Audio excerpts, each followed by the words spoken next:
Exposure by Wilfred Owen. Our brains ache in the merciless east winds that knife us. Wearied, we keep awake because the night is silent. Low, drooping flares confuse our memory of the salient. Worried by silence, sentries whisper, curious, nervous, but nothing happens. Watching, we hear the mad gusts tugging on the wire, like twitching agonies of men among its brambles. Northward, incessantly, the flickering gunnery rumbles, far off like a dull rumour of some other war. What are we doing here? The poignant misery of dawn begins to grow. We only know war lasts, rain soaks, and clouds sag stormy. Dawn, massing in the east her melancholy army, attacks once more in ranks on shivering ranks of grey. But nothing happens. Sudden successive flights of bullets streak the silence, less deadly than the air that shudders black with snow, with sidelong flowing flakes that flock, pause and renew. We watch them wandering up and down the wind's nonchalance. But nothing happens. Pale flakes with fingering stealth come feeling for our faces. We cringe in holes, back on forgotten dreams, and stare, snow-dazed, deep into grassier ditches. So we drowse, sun-dozed, littered with blossoms trickling where the blackbird fusses. Is it that we are dying? Slowly our ghosts drag home, glimpsing the sunk fires, glozed with crusted dark red jewels. Crickets jingle there. For hours the innocent mice rejoice. The house is theirs. Shutters and doors, all closed. On us the doors are closed. We turn our back on our dying. Since we believe not otherwise can kind fires burn, now ever suns smile true on child or field or fruit. For God's invisible spring our love is made afraid. Therefore, not loath, we lie out here. Therefore we're born, for the love of God seems dying. Tonight this frost will fasten on this mud and us, shrivelling many hands and puckering foreheads crisp.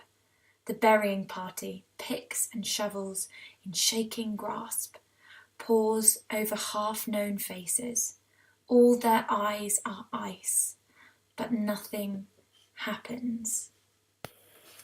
Okay, so I'm going to go through the poem line by line, just so that you can jot down some annotations and think through some of the ways in which Owen is putting across his ideas of war. So the poem starts, our brains ache. And we see these pronouns, our, we, our, repeated quite a bit. And we have this idea of unity amongst the soldiers, that they are collective. So our brains ache, you know, they are in pain. A brain isn't normally something that can ache. In the merciless iced east winds that knife us, quite a mouthful there. We've got a real example of sibilance, combined with some harsh consonants here, which create sort of a cutting, bitter edge to what he's saying. And here we almost get the extra dimension of sound, as the sibilance seems almost like the wind that is howling around these soldiers' ears. We've got winds that knife us. So the use of personification here, we've got a really violent verb with knife. And it implies that there's an intentional attack from the weather. This personality behind the weather is established from the start. And it seems that in this poem, the enemy really is the weather, not the army of other soldiers that they're supposed to be fighting. The last line of the stanza here, but nothing happens, is something that's repeated quite a bit. And when you have a but, that normally signifies a shift in tone. And really this building tension of fear is sort of cut through with "but nothing happens." And the repetition of this phrase shows the futility of war. They don't really know why they're there. And I'll explain this later on as the poem goes through. The things I would like to comment on in the second stanza is the mad gusts. So here we've got more further personification of the wind being referred to as the enemy here, that is tugging with anger. So this idea of it being mad and having a personality. The second line really starts with a really quite horrific simile, like twitching agonies of men. Now the idea of perhaps dead bodies, sort of spasming limbs, and agonies is really quite emotive here, and all this is really talking about is the way in which the wind is moving the trees around them. So it's quite powerful for such an ordinary image. The final line there, what are we doing here? This is a rhetorical question. It's directed at the reader, and it really does start to pinpoint Owen's message. You know, he's questioning the fruitfulness of war, the point behind it. Earlier in the stanza it says, like a dull rumour of some other war. So it seems that these soldiers really are not part of the action. So it might contrast here with some of your other poems, for example in Bayonet Charge, where the poem takes place right in the middle of the action. The third stanza starts with this idea of dawn bringing about more misery. Dawn normally sort of signifies new beginnings, but in the case of this war and how the soldiers are feeling, it is like this never-ending doom, which is referred to with war lasts, rain soaks, clouds sag, stormy. It's just this sort of repetitive cycle. Dawn is personified here, so the idea really that the dawn is the enemy. So her melancholy army attacks, so the personification there, so the verb attack, as if the dawn is deliberately doing this to the soldiers. Shivering ranks of grey. So the clouds here seem like the army, and perhaps their grey is like their uniform. Which represents really the German army there in their uniform, but these soldiers aren't even meeting the German army. Their only action, their only battle is with the weather. And the final line of the stanza, but nothing happens. Again, it's simple, it's poignant, and whilst the tension is building structurally with these attacks, we come back to the fact that nothing is really happening and that they are dying for nothing. Which is really Owen's, one of his main messages about war. Stanza 4 brings with it some more sibilants, one of Owen's favourite techniques. So we've got sudden successive flights of bullets streak the silence. Quite a mouthful, and that repetition of that hissing sound again sort of gives the audio element of the bullets whizzing past. What's interesting then is the next line, less deadly than the air. So really the weather conditions and nature in this instance is more powerful than any army. We've got more personification, the wind's nonchalance, and then finally we've got our final line, but nothing happens. We've talked about this a lot, and it's bringing back to this reality, this monotony that the soldiers are feeling. Pale flakes with lingering stealth come feeling for our faces. So here we have this snow and really quite beautiful imagery. So snow is normally quite positive, but the idea of the snow and the flakes feeling for their faces, it seems really quite sinister. We've got the soldiers showing that they're trying to retreat. So the cringe in holes, and they're in these grassy ditches, but the weather is really winning in this battle. littered with blossoms trickling where the blackbird fusses. This natural imagery showing again the power of nature. The collective personified wintry elements are as much of an enemy on the attack as the Germans. Is it that we are dying? So we look at the question that we had in stanza 2 and we see some sort of answer for this. So is this why we are dying? Just losing their lives to the elements. In this stanza, the use of ghosts drag home shows here sort of the spirituality element. And perhaps this isn't just referring to the dead soldiers, but also those who return home and have survived, but have almost lost their humanity and are broken in some way.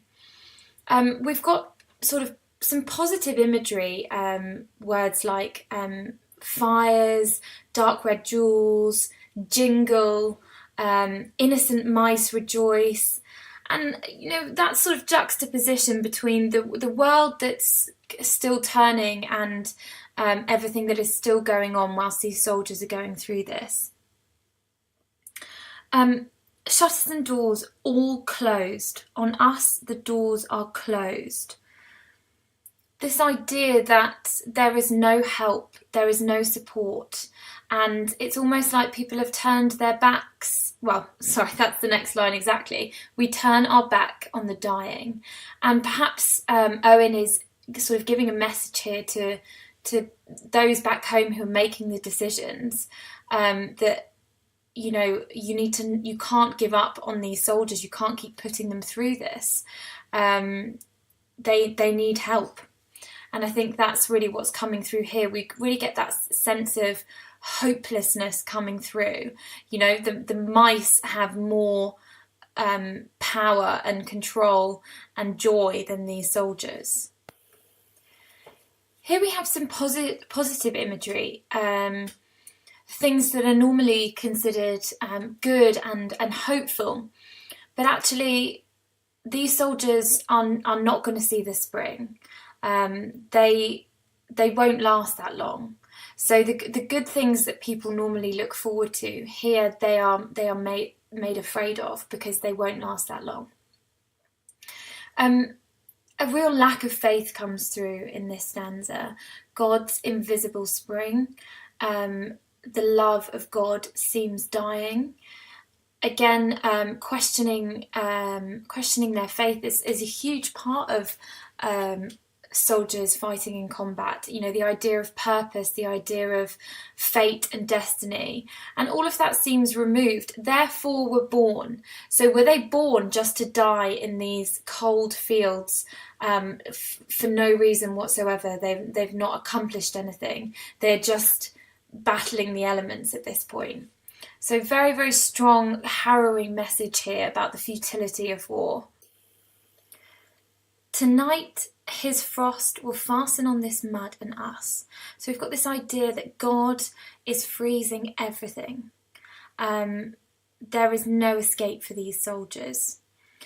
Shrivelling many hands and puckering foreheads crisp. So we can really visualise what's going on here. Pause over half-known faces. So these soldiers are burying people that they barely know. All their eyes are ice.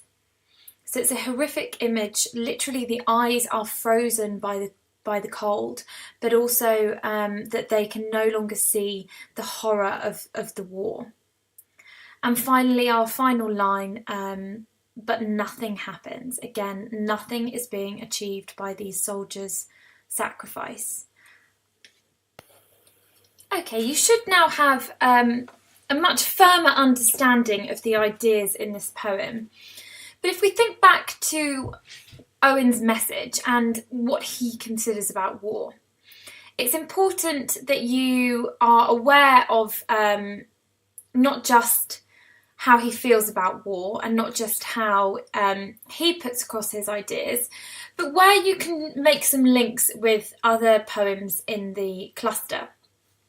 Now, there are a number of different poems that you can compare exposure to. I've suggested 3 but this is not an exclusive list. I've just suggested Bayonet Charge, Charge of the Light Brigade and Storm on the Island. As I said, you can pick really any of the poems that have ideas about war, which is a number of them, or any of the poems that have ideas about the power of nature, because that's a really strong underlining theme in this poem as well. And it's important for that not to be neglected. In fact, it's not an enemy, it's not a human enemy that is part of this conflict that Owen describes. It is a natural one. It is the enemy of the elements. So that's important. What I want you to do though is I just want you to pick one poem. It doesn't matter which one, and I just want you to draw a chart of Owen's ideas about war. So what does he think? And then I want you to go to another poem and think about that poet and what they think about war. Okay, and they don't have to have the same ideas. So they could both have a similar theme, but they might look at it in completely different ways. For example, Bayonet Charge is very much about the action. It's very much about soldier combat. Charge of the Light Brigade is a lot more about a collective group of individuals and about mistakes made in war. And Storm on the Island is not fighting an enemy at all. It is just about fighting the elements. So that aspect is very much on the side of nature. Okay. So now what I want you to do is I want you to try and put these ideas into some form of a paragraph. So one way in which you can structure your ideas is to use a pedal paragraph. This is where you would make a point, so something about Owen's ideas of war. So perhaps he thinks that it is full of unnecessary suffering. You would include some evidence, so that's a quotation from the poem, so you could say like twitching agonies. And here you could talk about how the device, the simile, really helps bring to life the unnecessary pain that they are experiencing from their surroundings rather than actually from battle. So you could analyse then that by talking about how you would expect agonies and death to be caused by an enemy in war, but here we in fact are just met with the harsh weather conditions. And then finally you would link that to another poem. So you could say how it's different to in Bayonet Charge, where they are fighting a human enemy. Or you could link it to Storm on the Island, where you have, again, you see the power of nature. So what I want you to do is not using my example. I want you to write your own paragraph. It doesn't have to be in the pedal structure, but your own paragraph where you are discussing Owen's ideas about war and making sure that you touch on another poem in the power and conflict cluster. I'd give yourself 7 to 10 minutes to write this paragraph, making sure that you have commented on a similarity or a difference with another poem as well in your analysis.